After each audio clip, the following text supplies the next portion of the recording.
Hey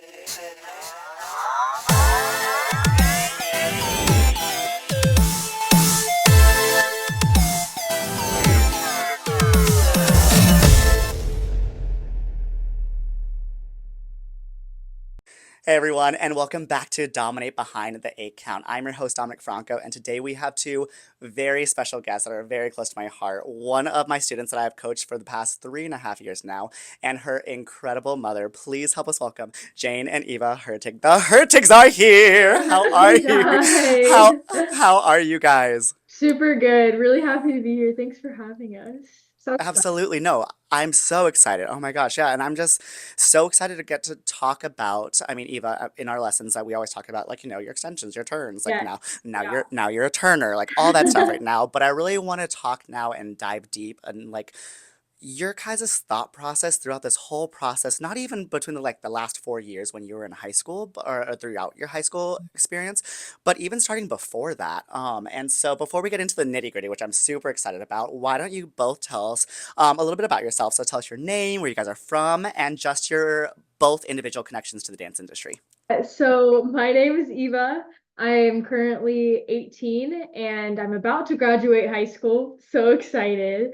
But yeah, I'm connected to the dance industry because I grew up dancing competitively, training in dance, and I've recently signed with the Texas Tech Pom Squad.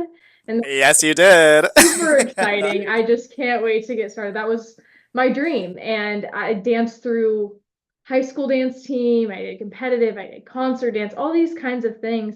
And now I just get to kind of continue on into the college dance world, and I'm super excited about it. Get ready for it, but absolutely. All right, Jane, what about you? Oh, well, again, my name's Jane Hurtig. I'm Eva's mom, and just so privileged and happy to be here to participate in this with you, Dom. Before I was Eva's mom and Hayden and Hudson's mom, I also had a history in the dance world as well. So I grew up dancing myself in upstate New York and competed in the 1990s. I always say the 1900s just to be funny.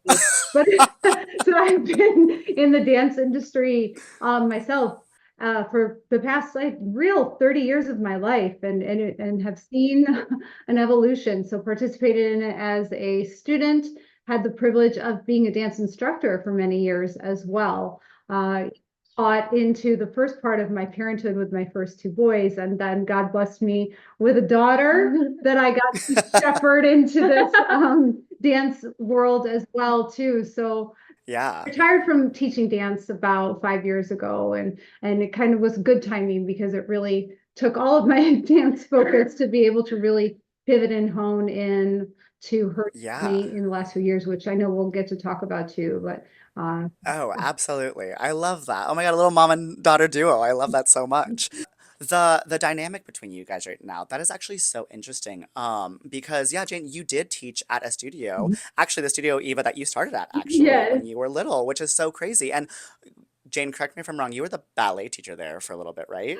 Or am I I wrong? had the opportunity to teach in almost every genre, but mostly focused in on ballet. My background, my education, collegiate education, was in elementary education. So I have a degree Love. in education. So I taught those younger kiddos in the classroom at school, but then also in the classroom at dance too. So have that experience mostly focused in on ballet, but had a lot of choreography opportunities as well, and lyrical, and even some jazz and a little bit of tap.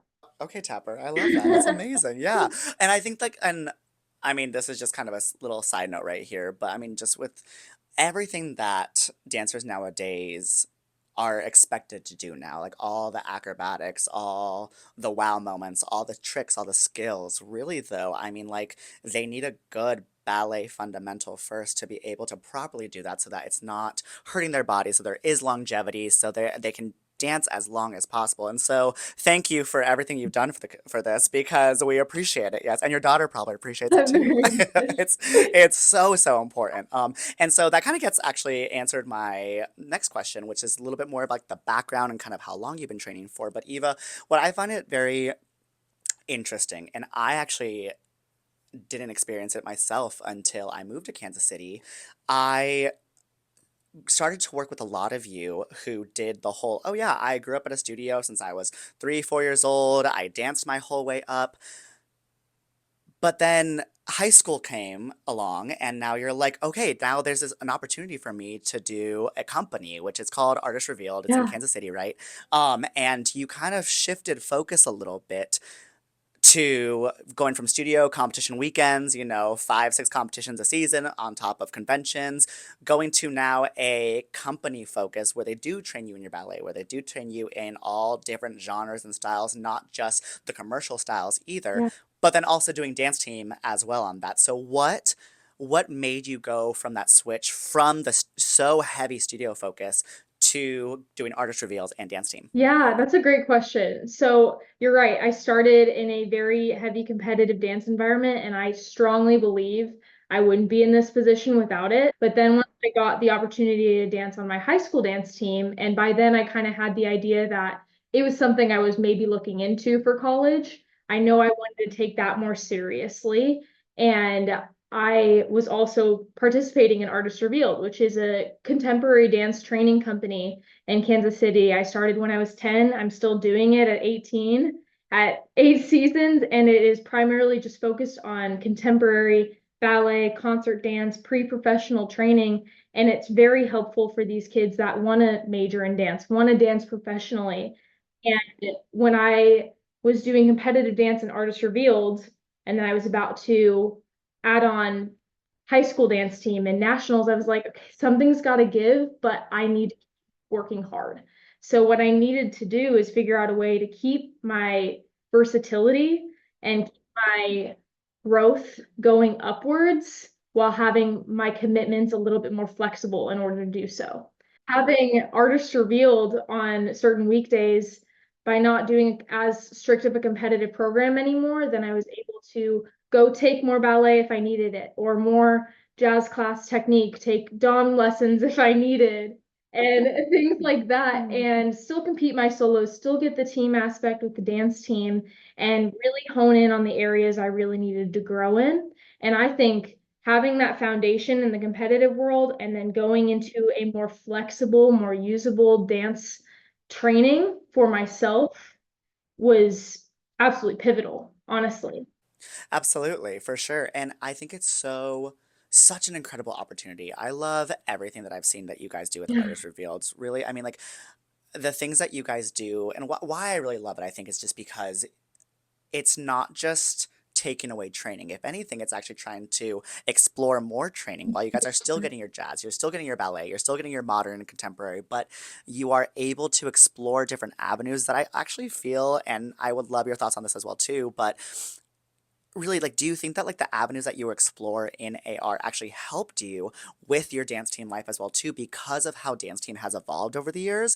Like, how has that training affected your dance team life that is different than maybe a little bit of a studio training that you did from ages what, like 3 to 13? Like, how was that different for Yeah, you? you can see us heavily nodding over here because I mean, it's so true. I mean, it's very obvious that if you train contemporary, your movement quality is going to get better. If you train ballet, your technique is going to get better. And I mean, obviously, it's wonderful. It's great. And I've gotten to work with so many choreographers and so many instructors that are well knowledgeable in their areas because of the program at Arts Revealed.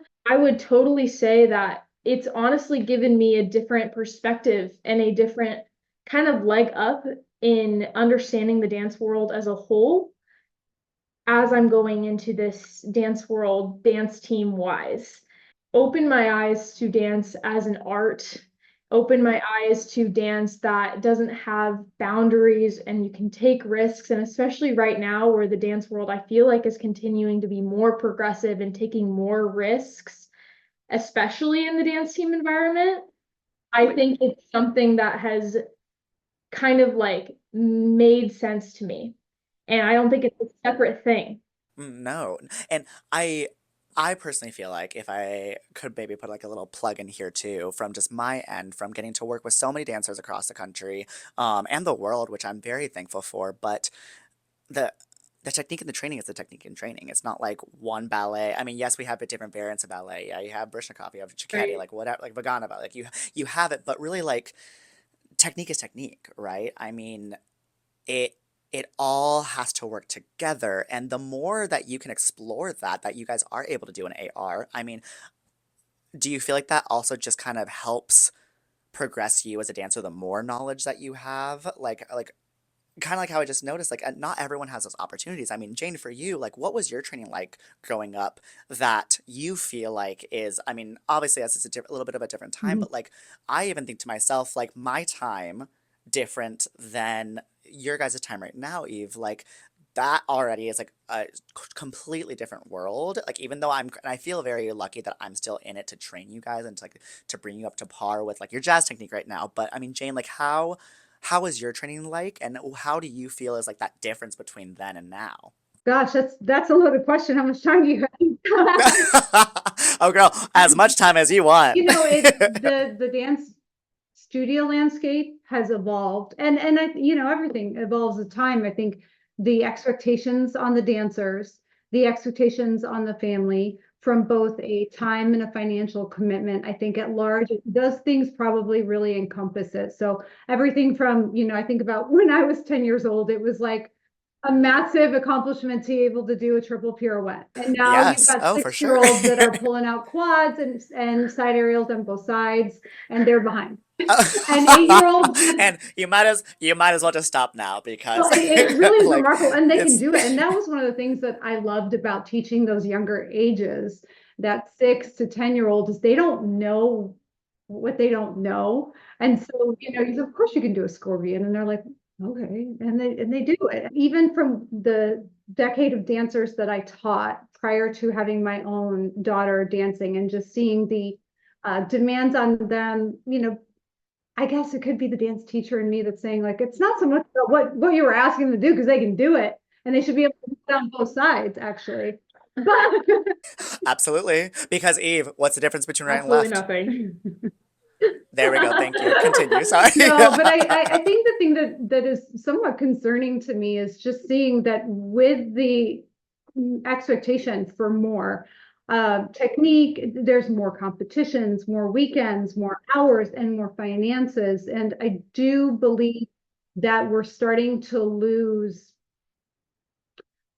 sight of the fact that these are student athletes even well before they enter into high school. So they go to school all day long. They go from 7 or 8 a.m. till 3 o'clock, and then many of them, once they really start getting competitive, are at the studio 3:30, 4 o'clock till 9, 9:30, 10, 10:30 p.m. Many.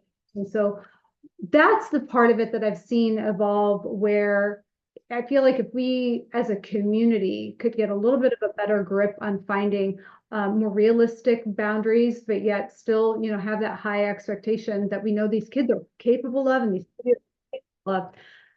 That's where I feel like we could really make the progress that is needed. In any case, we are very, very fortunate that we had a company right here in our hometown that she had the opportunity to be a part of, that was more flexible, that was very artist focused, and allowed her the ability to explore the dance team avenue, which ended up being truly what her path was meant to be. Yeah, absolutely. No, you brought up so many amazing topics, and I do want to go back to touch on a Sure. few right now. One of them was the time commitment that you talked about right now, and I would love to hear from both of you guys right now, but the time commitment now, because just to kind of put myself in like the current shoes right now, I think about when I was training as a dancer from my high school years were 2009 to 2013, where, wake up. I also went to an art school at the time, a performing arts academy. It was a magnet school, so, I had my academics from 7:30 to 12:30, and then my arts classes from 1 to 4:15. Then afterwards, I didn't do dance team in high school. I just did studio. So then I'd rush over straight, starting at either 4:45 or 5 until 9:30, 10 Mm-hmm. at night, do homework, and then do it all again the next day, right? And then it's just like, um, it's what you make the time for that is important. But like everything's important right now. But then I even think about kids these days right now. Yeah, add in school and now dance team and now extracurriculars, because that's also like if college is an avenue that you're looking at right now, that's also something to be looking at right now. And then good grades, and then the studio life, and then now I remember from the studio, like we would do three, maybe a fourth optional competition if that, and that's only like if you wanted to bring your solo. And now it's like I feel like, oh yeah, we have 6, 7, 8 now competitions that start in December. And it's just it's so I just feel like the evolution of this is something that everyone is currently it's currently going through right now. And I want to know, how is it not only for you, Eve, as a dancer, currently going through that time commitment and still making sure that you know you have time to be a kid, like your last years as a kid before you enter adulthood. And then Jane, on your end too, like as a mother, how do you support that? And like how have you guys really maneuvered that world when there is so much demand on these dancers nowadays? Yeah. I mean, yeah, I'm gonna say by the grace of God is how Yeah. we were able yeah, to maneuver it. Every month presents its different challenges. true. And you just, I truly believe, have to take it step by step and really sit down. I'm very big on sitting down at the beginning of the week and time blocking, whether it's Sunday night as a family, and really looking at the commitments. And I mean, even down to micromanaging, like, okay, when are we going to eat dinner between that 30-minute drive to dance to school or vice versa? And the other thing that I was thinking about when you were posing the questions, Dom, is, non-dance parents will say, well, when does dance season end? And you just laugh because it doesn't. It doesn't. I love that. I love that question so much. Well, and if I'm doing my math correctly, that's just a little over 10 years ago that it's changed and evolved so much. But even if you, I think really in the last 5 years is really when we felt that big push and that acceleration to that not enoughism. And I quote that because I do think that even if you do go to the summer intensives and you do 2 nationals and you've done 8 competitions, somehow there's this unspoken feeling that many, I think, parents and dancers feel that it may not just be enough. And I think that's as a parent, that I have to try to help her with. And she has to try to figure out for herself is, can she feel that she's doing enough? And where is she spending that focus? And I don't want to cannibalize the topic or the conversation here, but it really and truly, I think that's the biggest kind of overarching question and feeling that you have to kind of manage in this climate right now with all the demands of whatever dance program you're a part of. Well, I think the funny part about that too is like bouncing off of both those things is when I did competitive dance, I was dancing an average of 35 hours a week. Now that I'm doing high school dance team in a company and training on my own time, I'm dancing 45 plus hours a week. When I mention it gets up to like 55. That's more than a full-time job. That's not counting school hours. I work a job, I go to church, I have other things that I really love being involved in. But I think people don't take into account that even if you're doing your high school dance team, you're working out before school, you're practicing after school, you have rehearsal the next day for company, and then on the weekend you compete from Friday to Sunday. And then if you want to get better, you've got to schedule a private. And then if you want to get better at the things you work on in the private, you've got to go work on them on your own. And you got to go to the gym and figure it out. And it's like the things you There's forget about. so And it's like, much. I love it. And that's why I want to keep doing it. And honestly, having that rigor and that smushed up schedule where I dance sometimes 3 times a day is what made me realize, oh, I light up in this time. Oh, in this time of pressure, I am the best version of myself. I need to keep doing this. Oh, absolutely. Like the I know I there's both of you just said so many amazing things. And Eve, tell me if you agree with the statement, but the dance world, first of all, I will die on this hill. Dancers are athletes, especially nowadays. Yeah. Like we're athletes. Like, but we're also more than that. We're more because while we're trying, like not even trying, while we are currently being athletic and having the endurance and having the strength and having the power, we also have the artistry and the beautiful like emotive expressiveness that we're able to have with dance, which then, so not only are we athletes, we're supposed to make it look easy, and on top of that, make it look pretty. Like there's Yes. just so much there. But then on top of that, it also teaches you so many life skills as well too. Like from what you're saying right now, you have to have time commitment. You have to have the time planning, the time management skills. It kind of brings me a little bit to my next topic, but before we even get there, I think that as you started dancing at a very young age, did you ever imagine that dance is going to take you to where you are now? I mean, I remember like we talked for years where you were like, I want to go to Texas Tech and be on the Texas Tech Pom Squad. Ah, And now it's a reality. Like as a and like for you, isn't it so crazy? And I'm so proud of you. It's just kind of yeah. cool to look back on the fact that like, did you ever think that, 8-year-old Eva when you were, All that jazz.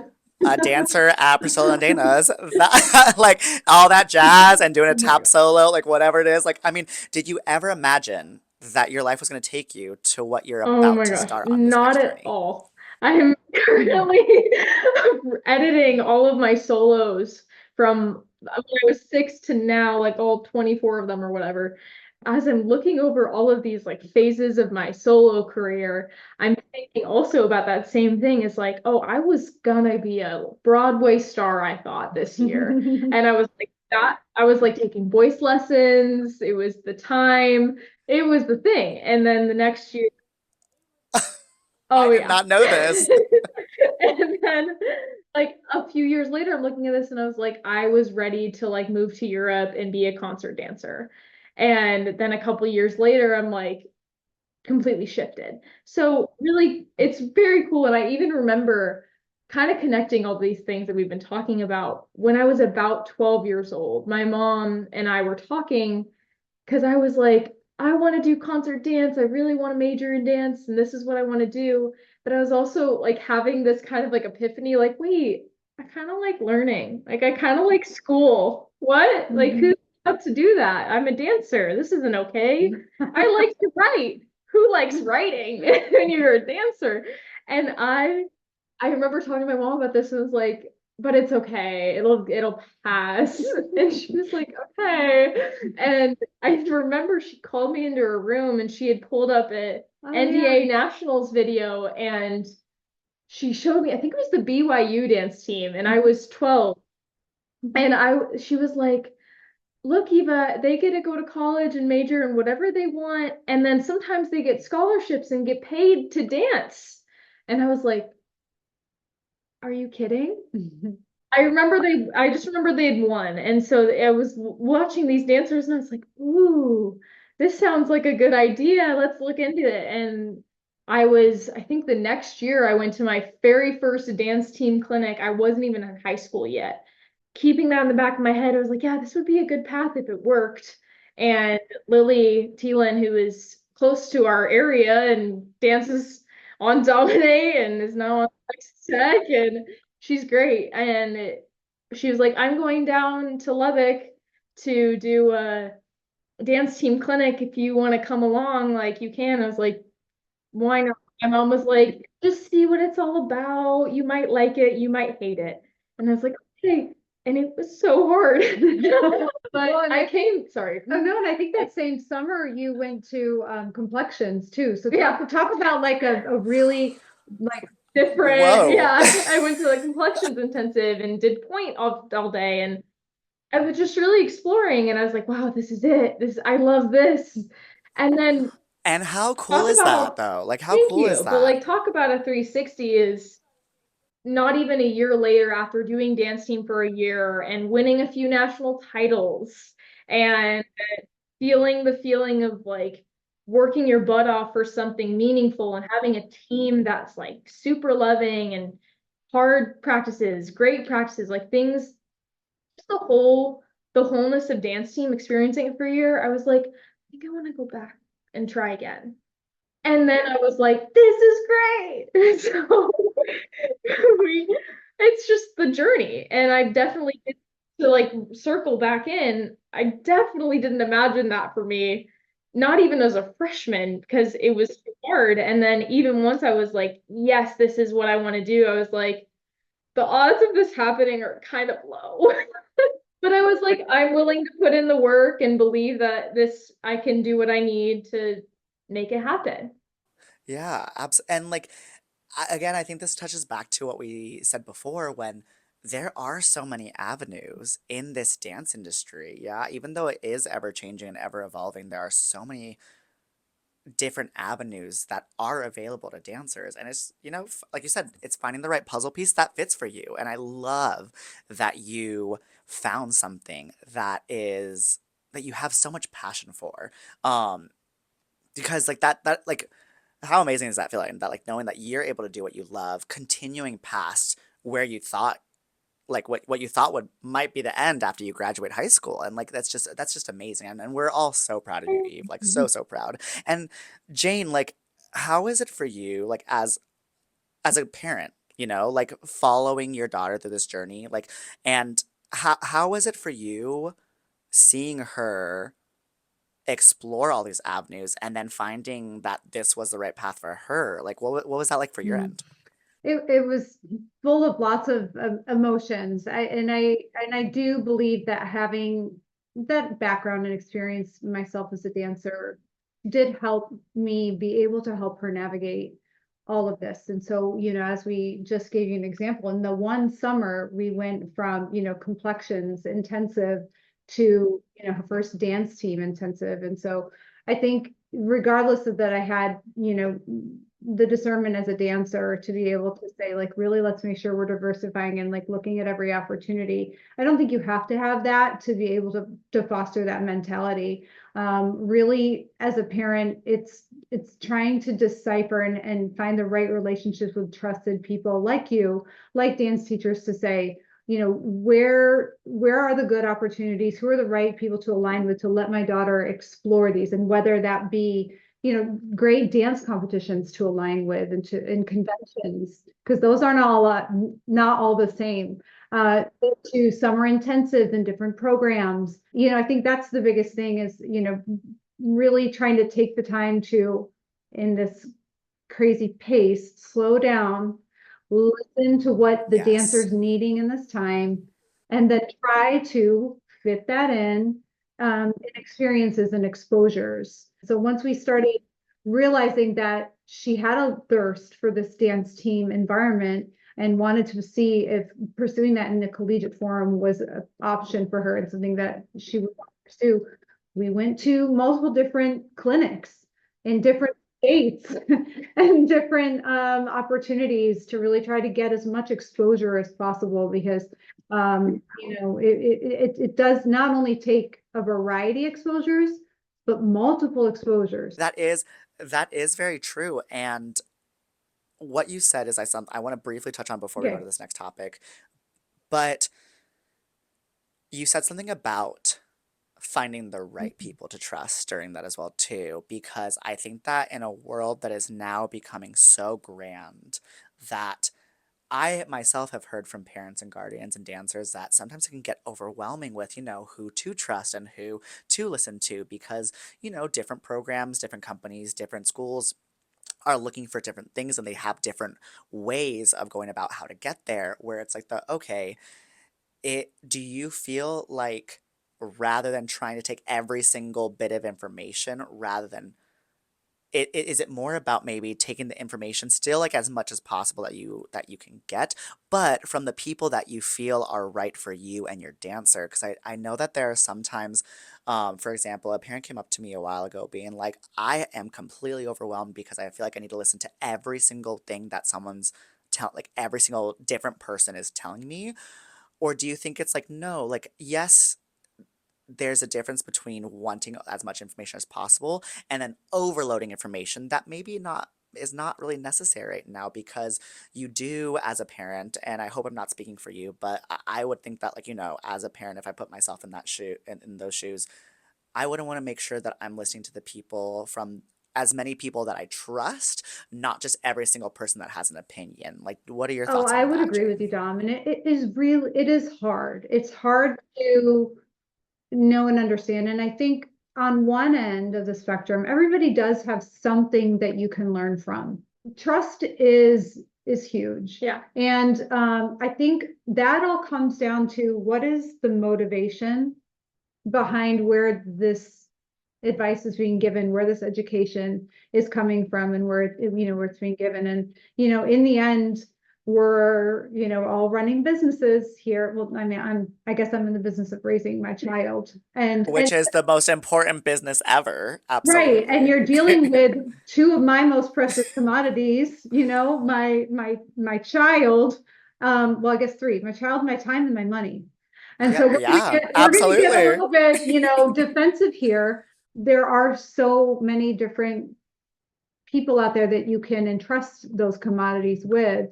I said this to a parent one time. It's really hard to quiet the noise of what Sally is doing and what Cindy is doing and what, Danny is doing. And think about, okay, that's what they're all doing. And, yes, I might trust, Cindy's mom and trust her opinion, but in the end, that's just a data point. You really have to think about, like, what does your child need and want? Who's providing that service? What is their motivation behind the service? And does it align? Try it. How does your kid feel? Talk to them. How did they feel? What did they take away? What was something positive? What was something that didn't go well? Even I used to joke, we had lots of drives together before she was driving herself. And she'd get in the car, and in between bites of whatever food she was eating or homework she was doing, she just had this nonstop, I called it her dissertation, where she would give me the whole rundown of the whole night. And it's just always different data points that you're trying to take in. And a lot of it's like, what did you learn? How did you respond? How did they respond? What's the expectation? So all this to say, Dom, like, Yeah. you have to take all that in when you're thinking about where to invest your time and your money and whom to do that with, because your journey, your child's journey might look a lot like other people, but in the end, if you're really listening, it's going to be it should be a close parallel or cousin, not an identical path. Yes, absolutely. No, I completely agree. And on a side note, I don't want to know what she says about me and her dissertations on the ride home sometimes, because sometimes I'm sure she was very Good upset with things, me. good things. How could I? No, I love it. No, I'm kidding. No, I've loved working with you, Eve, and just I'm so, so proud of you. And I think we're on the right track with something right here, where it's taking what is best for you and your family, and really what your child needs and wants too, like what they're looking for, because I feel like everyone's gonna have an opinion on something, but it is there's something to be said, like, no, like we're also gonna do what's best for my child and my family right now, like what's best for them and their goals and their needs in life too. And Eve, it sounds, and I mind you, I've always known this, but like you have such an incredible support system behind you as well too. And so I I definitely think that there's so much to unpack with that one. That could be an episode alone, I swear. Um, but I want to shift a little bit too. I want to go back to you, Eve, for a second too, because with the change of dance since you were little to now, how do you feel about like, have you felt a shift in the way that like you've been training as a dancer between, I even want to say like middle school till now? And like, do you feel like even not even just on a training aspect that like social media has also come into play right now too? Like there's so many different avenues now. Mhm. So like how do you feel about that shift? Like do you feel there's a shift? Like how, like, just tell me, like, what are your thoughts on that in general? Yeah, I think there has been a shift. I think that's been slowly over time. I don't think that there was one nationals or one music video that came out that just changed everything. It was definitely slowly over time, but one of the main things I think that has changed is there's been a shift from let's train our dancers as dancers and move their technique and diversify their knowledge. And it's shifted more into can you do this turn combo? Can you do this trick? Can you do this? When I honestly think that's not as helpful because every year there's going to be harder tricks. But at the same time, there is almost a shift I've noticed in studios where it's like, all right, this week we're just working on firecrackers, and then next year it's this week we're just working on 540s. Rather, where it's not like working on those things are bad, but I've seen less and less like kind of what you're doing, and it's like just step prep, let's break this down. And are you holding your leg in the proper placement? Are we checking all of the boxes? That way we can work our way up to these amazing skills, and that way we can keep producing skills from our own brain. Speaking of social media, not just from an influence aspect, I filmed a TikTok trend of me turning. And it was honestly not that great. I looked back at it a couple days ago and was like, We did oh, not girl push down to needed go some up. dominate technique. But I was That's looking on at it, period. and Thank then you. like the Rockettes commented on it, TTU commented on it, was like great. And I was like, what? Freshman year. And then I was like, well, I'm gonna just try it again. The next week I film a different turning trend, and people are like, give us more. And that instant gratification, that like perfect, oh my gosh, wait, people believe in me kind of feeling that aren't my family, aren't my teachers, that people think I'm like good other than like an exactly like judgment judge's standpoint or teacher standpoint. So I was like, okay, Eva's Wednesday TikTok. And I would start my freshman year. Every Wednesday, I would put out a video of me dancing, and I wasn't even looking at college dance team at this point. And having something intentional in my calendar to film and practice on my own actually reaped a lot of good things for me, because that was not only boosting my confidence and getting me better, but also once I was like, oh yeah, I want to focus on this college dance team, I want to keep progressing. It turned into more of, I want to post these on my Instagram platform because I know that I have a better pull on the people that I want to see on that platform. I think that he has made such an impact on not the way that not even just the way I perceive dance, but the way that I can like influence dance myself. Like, I don't have to give myself the label influencer to be like, I'm capable of coming up with new things with my own brain. And yeah, anyways, I've seen the change in the dance No, industry. which no, that is so true because I mean, like, I Instagram and you can laugh at me all you want for this, but Instagram the app didn't come out until my junior year of high school. But when I say that, there was no For You page, there was no Instagram stories. Also, you couldn't even post videos. It was literally a square picture that had, well, not had, we put on the worst filters on that. Like, I mean, I'll have to show, I mean, Oh it yeah, was just terrible. so 24. And like, there was no For You page, there was no trends, there was nothing. And so I'm thinking about like how we posted on Instagram a really, really, really edited picture with Right, like text in the picture right. from this app called Picnic that you probably don't even know about. That I swear, like, and then we'd post it and it'd be a square picture and it's like us like holding a dandelion. That was our Instagram. There was no like way to promote yourself. There Mhm. was no way to like, which I definitely think that there is, like, especially from what you're saying, like it almost, from what it sounds like, gave you another, and I don't want to say a new purpose, but an alternative purpose to keep up that training, to keep up that excitingness, to want to try new things. And I think that the social media itself can have so many Mhm. great outcomes from it as well too. Now, on, not to get like super like down on this one, but on a real level, do you also find yourself, because, and I'm asking this from like someone who is in high school right now, who you guys have that instant gratification of posting something and having that, those experiences and those feelings, but do you also feel the opposite end of that table where you see someone else doing something that you're like, oh, whoa. If I don't look like that, then why am I dancing? Like, I know that's an extreme, but like, is there any of those feelings as well too that you see that it's almost like a comparison Mhm. aspect to it? Yeah, I definitely think that's honestly natural.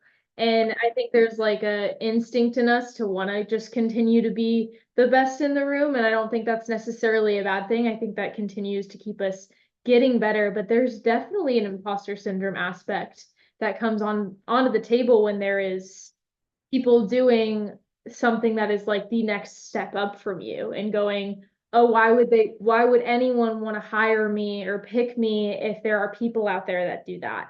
And putting that on the social media aspect, I think that was one of the reasons why I intentionally didn't make a separate dance account. It's a really popular thing right now, but I remember I was like, I don't really want to do this because I don't want to separate the dancer part of me with the other parts of me. And I want it to be a whole picture. Take it or leave it. This is who I am as a dancer, as a person, and here are the other things that I also include myself in, so that when there are other insane people who can do crazy things that are definitely higher caliber, there's also, you can see that Eva brings other things to the table more than just tricks. Like Eva has this passion for ballet and she's posting a mirror selfie because she loves ballet. That's a silly example, but like I think that when you have these like imposter syndrome feelings, it's like, what else can I bring to the table? And sometimes it's not dance. Yeah. Yeah, and I love that even when comparison could be so easy, it sounds like there are ways to be able to keep that positivity for yourself so that you don't get so overwhelmed with the new trends and social media just becoming such a way to look at something instantaneously and automatically. I mean, we're only human, right? Our comparison is a thief of joy, and it's so easy to fall into that. So I love that there are ways to be able to keep it positive and keep it light. Um, if you're able to, have that mindset of separating like the always being on, and it's like, no, no, I'm also a person too. Like I bring so much more to that, and I love that. And I love that there's such a light to it rather than always feeling like there's something in the shadows. I guess my last thing before we go into our fun little thing at the end, you've you've talked, Eve, about like how you know, people, make almost like a social media like a requirement now, like they're with their separate dance accounts, and like how this is me as a human, but then this is me as a dancer. Do you feel like nowadays, as a dancer growing up and about to start their next college journey, do you feel like social media is a requirement nowadays if you want to dance professionally or dance in any aspect, even post high school? Unfortunately, yeah. I hear of a lot of people right now where companies won't even ask for a resume anymore. They will ask for your Instagram handle. And that kind of blows my mind, but at the same time, it doesn't. We are ever evolving, and the dance world, as progressive as it is in art aspects, it's also like keeping up with just the competitiveness of the time. And I think being able to create an image of yourself, not necessarily a different image, but being able to represent yourself accurately on paper is Yeah, yeah. an art form in itself, and it takes an understanding of yourself, and I think it definitely is a requirement. I think in a recruitment asset aspect, not even in a professional aspect, you're seen more on social media than you are in person by a lot of these coaches. And additionally, every connection that you're going to make with people gathering together at these clinics, you're connecting with them through social media, and those connections are your support system. I think it's totally a requirement because it not only creates a picture for yourself, but it kind of sets the tone for the rooms you walk into. People see your social media before they see you. For sure. And I love how you said like on paper because it's true. Like it almost is an extension of a resume now Mm-hmm. where, again, at the time when Instagram first came out, there was no looking at Instagram handles or asking for Instagram handles. Right. Like everyone kind of thought, no, no, Instagram's just private. That's for you. That's like whatever you can post. And now it's like, oh no, like make sure you keep it clean, make sure you're posting enough about dance, but also Right. you want to make sure that you're showing yourself more than just a dancer. Like what else do you do outside of dance? So it is now an extension of that. And do you feel like it really could be such a big aspect or asset if you use it correctly? Absolutely. I'm like the biggest advocate for that because I think that's something that kind of fell into my hands unintentionally, like I mentioned before, but it became something fun for me. I think it can be an asset. I mean, you can understand and meet me at a coffee shop and you get to understand the intricacies of my personality and what makes me happy. But you also, if you see my Instagram handle, you can see, oh, Eva's faith is also important to her. Oh, she has two cats she loves. She can do latte art, like, and she dances. Like these little silly things that are kind of not irrelevant, I think definitely like make an asset for who you're representing yourself as. Yeah, absolutely. Also, when I go to see you at the coffee shop, I would like a heart in my I latte. can make it Thank you very happen. much. I can make it happen. I would say just to add to that too, I think it's just adding layers and dimension to the dancer. Yes. If you're utilizing social media as a portfolio or as a platform, like Eva said, back in the 1900s when I was dancing, and you had a resume that was just what you had on paper, and you listed the handful of pieces that you were in or choreographers that you worked with. Right. I really do agree and believe that it is becoming a beautiful tool for the high school age dancer as they launch into whatever phase of dance that they are pursuing, whether it be dance team or whether it be a dance program that they're going to pursue outside of high school. It's going to allow them to be able to add a little more color or more colors to themselves, and really give a holistic view of the dancer, rather than what you can just see on paper. But when I think about my time as a dance teacher, and even as a mother, when Eva was in middle school or elementary school, when she was able to have access to these platforms, and there's so many nuances to navigate to. I think it's fun. It can be a motivator. It can give you access and visibility to things that maybe you aren't seeing in the area that you live in with the teachers that you're working with. Sure. It gives you exposure to different things. But I think it's a really good opportunity for, I think, this industry to speak more to how we can leverage this tool in a positive way. Absolutely. No, and it is very interesting when you brought up like it connects people as well too. Like, I mean, I just think about when you just said right now about it when you take away social media and only have the community around you, which could be amazing, but I'm thinking about, a small town in, I mean, just for example, Iowa, that dance isn't very big, but there's someone that has the heart and the passion that wants to dance so Mhm. bad. But if you take away social media and they don't have Mhm. that Yeah. to connect with others, and then so I'm thinking about nowadays adding social media back in. I mean, especially through Dominate myself, I get so thankful for the opportunities when people reach out to the Dominate email being like, "Hi, I'm from Iowa," or "Hey, I'm from this place and we just saw your social media. We'd love to bring you in." And I mean it's really an incredible thing that we are able to connect through social media now and use it as a tool not only for dancers but for parents and guardians right now too that like are like, "Yeah, I just messaged this person and now guess what? You have a lesson with them next Yeah. week." Right. Like it's It's crazy. terrific. It's amazing. I love that. All right. Now, this next part I did not tell you guys about. Okay, I just sent it to your phone right now if one of you wants to pull it up. Oh. So, surprise, I did some digging and I I love this picture so much. I believe, if I'm not wrong, Jane, I believe this was Eva's first dance Sure competition. was. Yeah. And I love this so much because I think it's so important. Not only because I feel like as dancers, we look so much on the forward and what's ahead because we are just such passionate people and we strive to just keep on, like you said earlier, Eve, growing and learning and wanting to learn. I wanted to take a little step back and remember where it all started. And so Jane, I kind of want you to go first because I can see that like you're just like reliving a lot of emotions right now. Can you tell us a little bit more about what this moment was and how, like what it means to you right now? Wow. Thank you for doing that. It is really special. Had two boys. They didn't dance.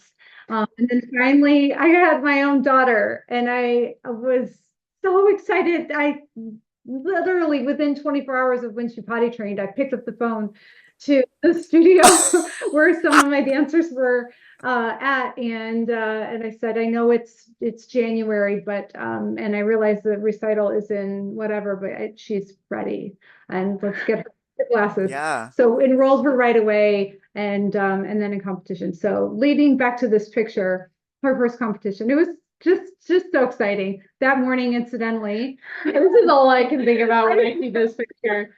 This, I this can't wait for moment. this. underneath that conductor hat, they had to have the studio hair that year. They had to have a French braid that started from the side across into a side bun. So that morning, 3-year-old Eva thought it would be a really good idea to cut her bangs. And she had, Oh oh yes, no. oh yes, you Okay. didn't know you were getting this story. She didn't have much hair to begin with. Anyway, so she walked into my bathroom and cut her bangs like right here, Yeah. right like that. Yeah. And she, mommy, and whatever, she blamed it on her brothers. Either way, we got over it. We put the hair in the braid. We made it. Her makeup's on. She's in the costume and she's getting ready to take the stage. And she was a mess. I mean, I was great. she was a great mess. I mean, she loved it. 4-year-old. She was so excited. Great. It But, you was know, great. it was the whole, bent knees, but Yeah. the face was on and it was serving, and we had so much fun. And it feels like a lifetime ago, but yesterday Oh, at the same time. right. I can only imagine. Look at where it all started Yeah. too. Yeah, you with no bangs and a truck and a Fedora. conductor hat, which I love. And like, because I think that like, again, we're so focused on like what's to come that I mean, think about like the time that it started at Yeah. all. Like, this is the beginning of something that you had no idea what was coming your way. And yet, here you are graduating high school soon, which is so crazy, and starting a new journey for you as your young adult life, which I'm so, so proud of you, Eve. Like, so I just wanted to share that because I was like, oh, we're gonna talk about this. I was not expecting no bangs, but but well, It's always um extra with the Hurtigs. bef- Just it's all which I love it. Trust me, I'm as extra. I'm probably the most extra person ever, so I get it absolutely.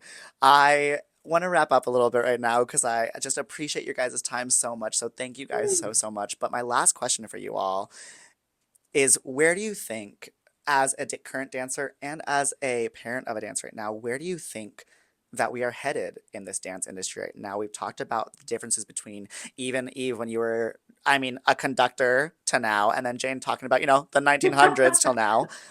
But where do we think, or where do you guys think or see this headed? Like, and this is truly just for your opinions. Like, I really would love to know in general so many different aspects of where we think that this world is heading because it really is ever changing. And so what do you really foresee happening? I think you should go first. oh goodness.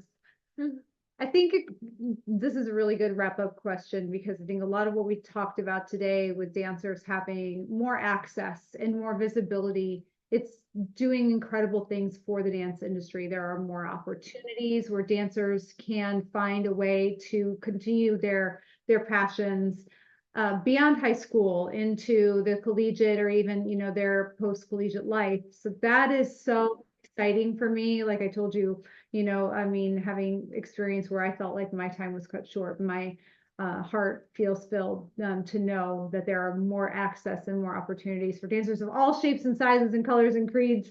It's very wonderful, and the arts needs it. And so I'm thrilled and hopeful for that. At the same time, I think that, right now the path to get there is quite intense. When I think about what I said earlier about quieting the noise and listening to what you and your dancer need, and then finding the answer to that. And if there isn't an answer, see if you can create it. And I'm excited to see dance teams really starting to be seen in such a great light and have the exposure that it does in the forum, in the collegiate world, allowing dancers to continue to dance, but be able to pursue their education in other capacities as well. Just again, giving more Mhm. people more opportunities. So it's really all in all very exciting, and I think putting like minds together to, create some really healthy, good boundaries to get us there is going to be the way to do it. Yeah, I love it. Thank you so much. And there's so, again, I almost wish that I take this question and use it as like just one podcast itself because there's so much that you just said that was so rich and everything. So thank you for sharing that. What about you, Eve? What do you think about Yeah, that? I think I can see dance getting more progressive, more respect, and honestly more artistic. What I mean by that is like things are getting even more creative in dance team environments, and concert dance environments are getting even more inspired by other areas. And I think art feeds art. And I think it's really cool that we get to experience that even now, but I think it's going to keep growing. But I can see there being more respect for all of these, not just dance team, but stemming from like seeing dancers as artists, as athletes. I can see this going into commercial world and can go into Broadway and everything that it runs with. I can see all of that happening. And that's super exciting. It's going to open up more opportunities for people who want to do this past college, who want to do this just straight out of high school and be a professional artist. And I think that is such a beautiful thing that we can foster. Yeah, absolutely. And as someone who's a current dancer right now, I think you just said that so beautifully. So thank you both for sharing that. And thank you guys again both for your time.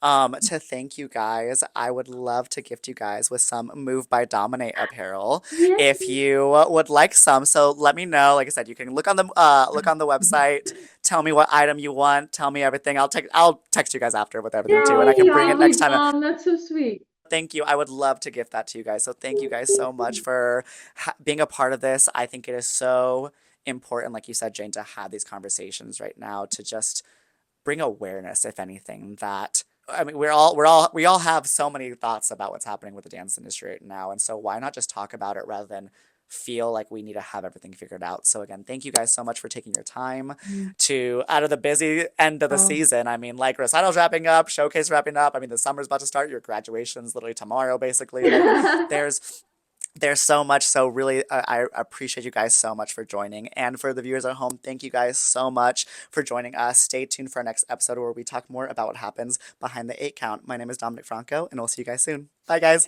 bye.